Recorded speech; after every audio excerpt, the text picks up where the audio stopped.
आज चुनाव आयोग ने अपनी बहुत प्रतीक्षित प्रेस कॉन्फ्रेंस की 80 मिनट के लिए की और मैं कहूंगा चुनाव आयोग के इतिहास की शायद सबसे शर्मनाक प्रेस कॉन्फ्रेंस आयोजित की गई। पिछले 40 साल से मैं चुनाव आयोग को देख रहा हूं, इसके बयानों को देख रहा हूं, इसकी बहस कंट्रोवर्सी सबको देखा है। चुनाव आयोग पे कीचड़ डालते हुए भी देखा है, आरोप लगते हुए भी देखा है, गलत आरोप लगते हुए भी देखा है, लेकिन इस किस्म की सीना जोरी मैंने कभी नहीं देखी।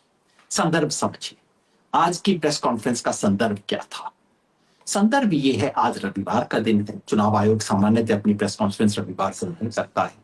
संयोग ये है कि आज का ही दिन वो दिन है। देखिए कैसा अद्भुत संयोग है। आज के ही दिन नेता विपक्ष राहुल गांधी और जिस राज्य में चुनाव होने वाला है बिहार, वहां के नेता तेजस्वी यादव और माले के नेता दीपांकर भट्टाचार्य और समूचा विपक्ष महागठबंधन बिहार में वोटर अधिकार यात्रा की शुरुआत कर रहा है। कैसा अद्भुत संयोग है कि एग्जैक्टली उसी दिन, रविवार के दिन, चुनाव आयोग एक प्रेस कॉन्फ्रेंस आयोजित करता है। लोगों को लगेगा शायद मीडिया मैनेजमेंट है। संयोग यह है कि आज ही के दिन सुबह द हिंदू अखबार में एक सर्वे छपा है। यह विशुद्ध संयोग है कि जिसने बाकी तमाम चीजों के साथ, ये सीएसडीएस का सर्वेक्षण है जो कि चुनाव आयोग की साख, उसमें लोगों को कितना भरोसा है उसको बरसों से देखता आ रहा है। कोई 25-30 साल से उसके आंकड़े पड़े और आज सुबह का सर्वेक्षण ये स्पष्ट दिखाता है कि चुनाव आयोग की साख आज जितनी नीचे है इस देश में, वैसी कभी नहीं। पूरे देश का सर्वेक्षण नहीं है, केवल कुछ राज्यों का है, परफेक्ट नहीं है, लेकिन उन राज्यों में भी कहीं पे भी चुनाव आयोग की साख इतनी नीचे नहीं थी। चाहे 2019 से तुलना कर लें या 2024 से तुलना कर लें, चारों तरफ चुनाव आयोग पर सवाल पूछे जा रहे हैं। ऐसे में चुनाव आयोग प्रेस कॉन्फ्रेंस आयोजित करता है तो मुझे लगता है चलिए कम से कम प्रेस कॉन्फ्रेंस तो की। शुरू में मुझे अच्छा लगा कि चलिए सब लोगों को बुलाया है, ऐसा नहीं लगा कि सिर्फ गोदी मीडिया को बुलाया है, बाकी लोगों को बुलाया नहीं। ऐसा भी नहीं लगा कि जो लोग सवाल पूछने वाले थे उनके सवालों को रोका गया। अच्छी चीज लगी, मुझे लगा चलिए आज तो कुछ पता लगेगा। लेकिन पता क्या लगा? पता लगा सवालों से मुंह चुराता हुआ चुनाव आयोग। इतने सवाल थे जिनका जो पूछे गए, और मैं दाद देना चाहता हूं पत्रकारों को जिन्होंने सवाल पूछे, बिल्कुल फ्लैट सीधे सवाल पूछे, कोई जवाब नहीं दिया। सवाल था पहला जो हर एक के मन में है कि भाई राहुल गांधी से आप एफिडेविट मांगते हो, अनुराग ठाकुर से क्यों नहीं मांगते? कोई जवाब नहीं। जवाब ये कि दो तरह के लोग होते हैं, वो लोग होते हैं जो कि खुद वोटर होते हैं, उनको अधिकार होता है, बाहर का कोई व्यक्ति नहीं पूछ सकता। तो भाई अनुराग ठाकुर का वायनाड के वोटर हैं, क्या अनुराग ठाकुर अमेठी के और रायबरेली के वोटर हैं? उनको क्यों नहीं पूछा आपने एफिडेविट के लिए? कोई जवाब नहीं। सवाल ये था कि अगर वोटर लिस्ट इतनी ही डिफेक्टिव थी जैसा आप बता रहे हैं, तो इसका मतलब पिछले चुनाव में घपला था। मोदी जी जिस चुनाव के आधार पे, जिस वोटर लिस्ट के आधार पे बने हैं प्रधानमंत्री, वो गड़बड़ थी क्या? कोई जवाब नहीं। कहते हैं आप मतदाता सूची खराब थी, इसका मतलब मतदाता खराब नहीं, मतदाता जिसने मतदान दिया होगा हम नहीं जानते हैं। कानूनी जज।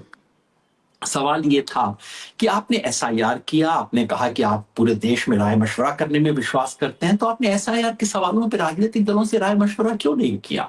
सवाल ये था कि एसआईआर को इस बाढ़ के मौसम में, बारिश के मौसम के अंदर बिहार में इतनी जल्दबाजी में क्यों लागू किया गया? सवाल ये था कि चुनाव वाले साल में चुनाव आयोग की अपनी मर्यादा है कि चुनाव के साल में इंटेंसिव रिवीजन कभी नहीं किया जाएगा। एक पत्रकार ने याद दिलाया कि महाराष्ट्र और अरुणाचल प्रदेश में 2005 में इंटेंसिव रिवीजन ये कह के रोका गया था कि बाकी देश में होगा, यहां नहीं होगा, क्योंकि यहां चुनाव होने वाले हैं। जिस साल चुनाव होगा उस साल इंटेंसिव रिवीजन नहीं होगा। आपने मर्यादा क्यों तोड़ी? कोई जवाब नहीं। सवाल यह था कि कितने लोगों के फॉर्म में साथ में कोई दस्तावेज जमा नहीं कर पाए, क्या कोई आंकड़ा नहीं, बस ये कि नीचे से आंकड़े आ रहे हैं। बीएलओ ने कितने फॉर्म्स को नॉन रिकमेंडेड की श्रेणी में डाला, जो सवाल हम सुप्रीम कोर्ट में जाके पूछ चुके।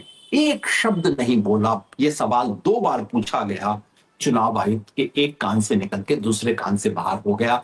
पूछा गया कि बीएलओ ने किस अधिकार को लेके, किस आधार पे नॉन रिकमेंडेड लिखा है? कोई जवाब नहीं, केवल चुप्पी। सवाल यह था कि एसआईआर के दौरान 65 लाख नाम कटे तो, लेकिन जोड़े कितने गए? एक भी नाम क्यों नहीं जुड़ा 25 जून और 25 जुलाई के बीच में? कोई जवाब नहीं। तो सवालों का जवाब नहीं, सवालों से मुंह चुराता आयोग। सिर्फ मुंह चुराता नहीं, ऊपर से लफाजी। लफाजी के नमूने देखिए इनके। कहते हैं कि बताइए, बेंगलोर में किसी नेता ने एक पीपीटी दिखा दिया, हम क्या करें? क्या हम इसके आधार पे 1.5 लाख लोगों को नोटिस दे दें, उन्हें दफ्तर में बुलाएं? हुजूर, किसी ने नहीं कहा। आपसे ये कहा गया कि आप जांच करो, अपनी जांच करो, आपके अफसर हैं, जाके जांच करो कि इस एक घर के अंदर 80 लोग कैसे हैं। किसी ने नहीं कहा कि उनको नोटिस दो। हाँ, जांच करने पर फ्रॉड के संदेह मिले तब आप नोटिस दो। क्यों लफाजी कर रहे हो? कहते हैं हम सीसीटीवी, माताओं बहनों के वोटर लाइन में लगे होने का सीसीटीवी कैसे दे सकते हैं? किसको उल्लू बना रहे हो आप? कौन माताओं और बहनों का सीसीटीवी मांग रहा है? केवल इतना कह रहे हैं कि आपने कहा कि शाम के वक्त आखिरी 1 घंटे में इतने लाख वोट हुए। विपक्ष कहता है कि आप सीसीटीवी इसलिए दिखा दो कि हमें पता लग जाए कि शाम 6 बजे के बाद लंबी लाइन लगी हुई थी। कोई माताओं बहनों के घूंघट के अंदर जाके कैमरा दिखाने को नहीं बोल रहा। आपको इस तरह की क्यों हल्की बातें करते हैं आप? कहा कि चुनाव से पहले इंटेंसिव रिवीजन होगा कि चुनाव के बाद में होगा। लफाजी, आपकी अपनी गाइडलाइन है कि उस साल में नहीं होना चाहिए, उसका जवाब दीजिए ना। मशीन रीडेबल डेटा देने से मैनिपुलेशन हो जाएगा। ज्ञानेश जी, आप उस देश में बात कर रहे हैं जहां आईटी जानने वाले करोड़ों लोग हैं।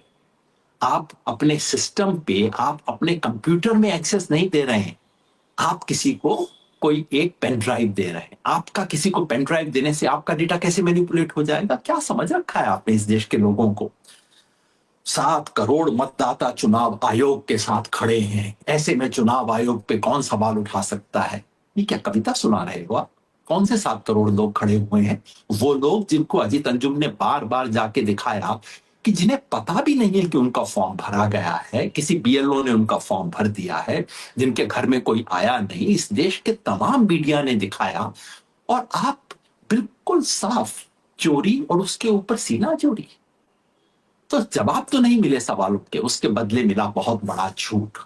मैं पूरी गंभीरता से कहता हूं, मुख्य चुनाव आयुक्त ने आज प्रेस कॉन्फ्रेंस करके पूरे देश के सामने एक बहुत बड़ा झूठ बोला है। वो झूठ जिसकी बिहार के किसी भी गांव में जांच की जा सकती है, कोई 1 लाख के करीब जगह जहां जांच हो सकती है।